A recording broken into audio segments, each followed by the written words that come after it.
mask the packet which is there on the network layer to the Ethernet. So you can see in this diagram. So the packet which is forwarded from the station A is marked with a MAC. Okay, MAC related details. Okay, Ethernet details will be packed with the packet which is taken from the network. Okay, as I said that one packet or the data, original data will be packed by each and every layer by adding some additional details. So here also, if we take this multi-drop LANs, so here this part of the LANs are using, I mean, this part of the LANs are different and this part of the LANs are different. Let us say these are all wired and these are all wireless, let us say. Okay, so that is also possible. Right now, there will be some differences while we need to connect from station A to station D, where station A is there and station D is here in this network. Okay, so at the time, so this packet, whatever which is received from the network layer, is packed up with or written with something which are related to the MAC Ethernet. Okay, so whatever network we are using and whatever the protocols currently available and working with this LAN are marked up here. Okay, with the packet, and then those will be directly sent to the bridge here. Now this kind of network where the destination is present is different, right? So how this will be converted from this network to this network means through the relays. Okay, so here relay will rewrite the packet. Okay, whatever we have uh, received from one network to the another network. Okay, now here another byte. Okay, so maybe a wide or wireless. Okay, but here relay, what the relay will do, relay will rewrite the packet which is taken from the one network to the another network, so that it will mask up. Okay, so or it will manage whatever the faults and incompatibilities are there. All those things will be managed here, and then those will be sent to the destination. And then again here Ethernet MAC will also work in the destination also, and then finally it will be removed, and then only the network packet will be given to the network layer of the destination. Okay, finally, so this is the protocol processing at the bridges. Okay, so here relays will take the responsibility on rewriting of the packets.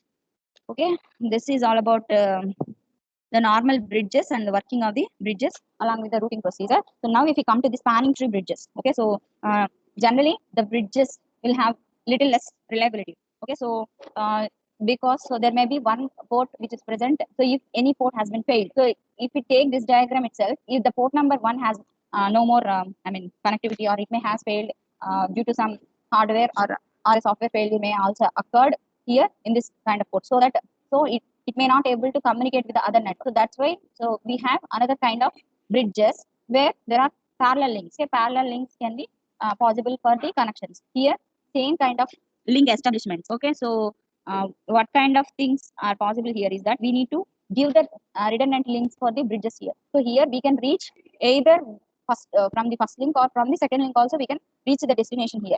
So what is the difficulty is that give the redundancy for the connections from the source to the destination. So even though if redundancy is there, some other problems will also arise here. Okay, so let us say A need to communicate some destination, a destination which is D from the another bridge here. Okay, now frames may send from this link or this link. So if the destination is unknown here currently, so because we have freshly installed or freshly established the LANs, just let us say. So at the time, what happens here? Flooding will be done by B1 and B2. So repeatedly, what happens? We will first flood the packets to the B2, and then B2, what the B2 will do? B2 will again flood because it is unaware of the links. Okay, so through first link it has flooded, but B2, what the B2 has done? B2 is also flooded through the second link. So here redundancy links will create such kind of replicas. Okay, so every time repeatedly, I mean, they will form a cycle. So again B1 will flood and again B2 will flood in such a way. So flooding is creates some redundancy problems in this. Uh, so that what we will do is that so we'll have the spanning trees or not. Okay, so for each and every bridge to communicate with other bridge, there will be only single link will give one mark. Okay, so here you can see in this diagram. So whatever be the redundancy links, okay, those will be removed. Only one path will be there from one bridge to another bridge. So it will not create any looping here. So whatever loopings will occur here will be reduced by removing all these links, which will create loops. So if we take the example, so if it is a root bridge here, okay, so from this bridge the flooding has started. So now if these two links are also present, what happens? B2 will flood to B3 and B2. Again, B2 will flood again to the B4. So it will accept the incoming port. Okay, incoming port ni ikkada accept chestundi. So that B4 again floods to B3 and B5. Okay, again B3 will think that it is another request for the another destination. And then what B3 will do? B3 again it floods here. Okay, to the B1. Again B2, so B1 what B1 will do? B1 again floods to B2 and the stations which are associated with this bridge. Okay, so again stations, whoever has sent the packet will also reach the, I mean, will also get the same packet. or frame. Okay, so frame అదే frame వాళ్ళకి మళ్ళీ reach అవుతుంది. So this creates a repeating flooding procedure here when there is a newly established or newly plugged bridges are there. Okay, so and then here if you go to the B5 also same happens. Now B4 has flooded this to B3 and B5, right? Again B5, what the B5 will do, B5 again floods to B3, not B4, because it is only the incoming. Now B3 again thinks that it is a new packet, again it floods to B4, again B4 will floods to B5. In such a way cycle will repeat. Okay, this kind of situation will arise every time. Okay, not only single time. So that's why what we will do is that we will reduce the connections or the cycle which will produce. Okay, so cycle produce చేసే links అని మనం remove చేస్తాం అన్నమాట. Okay, so based on this one there is only one path for reaching of the destination bridges here. Okay,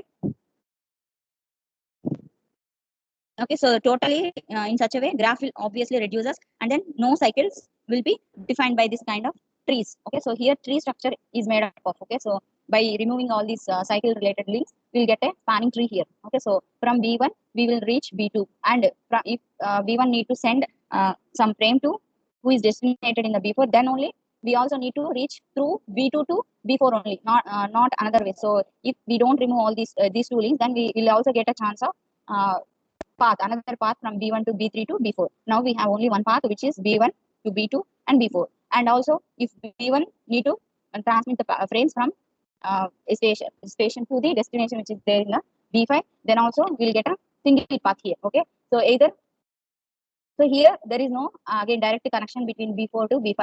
So generally, if this connection is there, then the time may also reduces, right? So time will reduce for transmitting of the frames directly. But here we are increasing the time for transmission. Okay, so maybe it may take more time, but we are reducing the redundancy and the confusion which is created by these loops. Okay, so these loops are completely avoided by this one. Okay, so this spanning tree algorithm is standardized in IEEE 802.1D. Okay, and in the year of 2001. Okay, note it down. So this is all about the spanning tree bridges. So here we need to find out some algorithms for the shortest path also. Okay, so if the distance has become huge, okay, so at the time what we need to do, we need to estimate which will do the shortest path. So at the time we need to implement some shortest path algorithms also in this kind of network topology. Okay.